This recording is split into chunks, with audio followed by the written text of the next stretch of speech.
Dans la théorie, les émissions de débats à la télévision offrent une plateforme pour la diversité des opinions, permettant aux téléspectateurs d'entendre différents points de vue sur des sujets d'actualité. Elles jouent un rôle essentiel d'éducation, en exposant au public des arguments et des informations qu'il pourrait ne pas connaître autrement. Faux! Si je te demande ce que t'évoque une émission de débat à la télévision, tu me diras sans doute « politique, gros bordel, on n'apprend rien, je zappe, je suis souvent ou jamais d'accord ».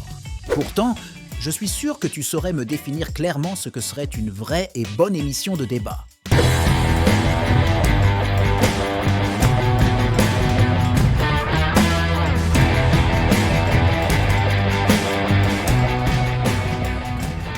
Historiquement, les émissions de débat ont vu le jour avec des programmes réservés à une très petite partie du public, tels que Apostrophe, dès 1975 sur Antenne 2, où des intellectuels et des auteurs se concentraient sur l'échange d'idées dans une atmosphère de réflexion. Puis, le paysage médiatique changea. Les sujets de société et d'actualité entrèrent à la télévision avec des émissions comme La Marche du siècle sur FR3 et Les Dossiers de l'écran sur Antenne 2 dans les années 80. Au fil du temps cependant, ce type d'émission se transforma, influencé par un système américain de consommation de l'information de plus en plus rapide, lucratif, et une quête de spectacle pour attirer l'audience. Des émissions polémiques comme Droit de réponse et Ciel mon mardi sur TF1 ont introduit un style sensationnaliste, où le conflit était mis en avant pour capter l'attention du public. Et ce mouvement perdura, le téléspectateur n'ayant le choix qu'entre de la polémique exacerbée ou des discussions soporifiques. Les émissions se sont enchaînées, succédées avec des variantes donnant l'impression de débat. Et alors qu'une émission faussement désignée de débat débarquait en grande pompe en deuxième partie de soirée le samedi sur France 2, on n'est pas couché. En 2006, une autre émission de débat, un ovni, apparaissait à la même époque. Cette émission, Ce soir ou jamais, était diffusée sur France 3 quasiment tous les soirs en deuxième partie de soirée. Elle avait tout du débat constructif. Outre quelques rares invités hystériques, les invités pouvaient développer leurs pensées ou leurs analyses et les confronter aux autres dans des échanges toujours extrêmement intéressants. Et cet aspect intéressant fut possible par le biais de 3 facteurs essentiels qui n'existent plus.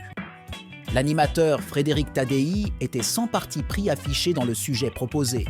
Il organisait les temps de parole au cordeau et surtout invitait tout le monde. Au bout de 6 ans, sentant cet ovni avec de belles audiences lui échapper d'un point de vue éditorial et dans le casting des invités qu'elle ne validait pas dans le feutré, la direction a réduit l'émission à une diffusion par semaine en la changeant de chaîne. Quelques années plus tard, certainement dû aux conditions imposées par la direction, l'émission s'arrêta.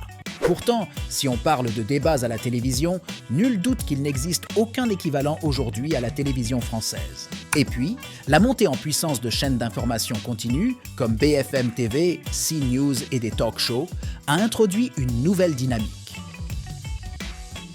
Le format des débats s'est transformé, privilégiant des échanges plus vifs, marqués par des interruptions et des conflits d'idées.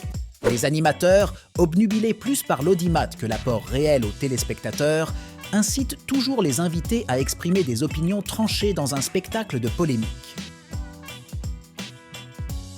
Les échanges se transforment en duels oratoires, où la performance et la capacité à choquer priment sur la construction d'argumentation profitant aux téléspectateurs. La fragmentation du discours public a pour conséquence d'alimenter des échos de confirmation, où les individus se replient sur des opinions qui confortent leurs croyances plutôt que d'engager un véritable dialogue. Cette tendance à la mise en scène du conflit peut être analysée à travers le prisme de la théorie de la communication.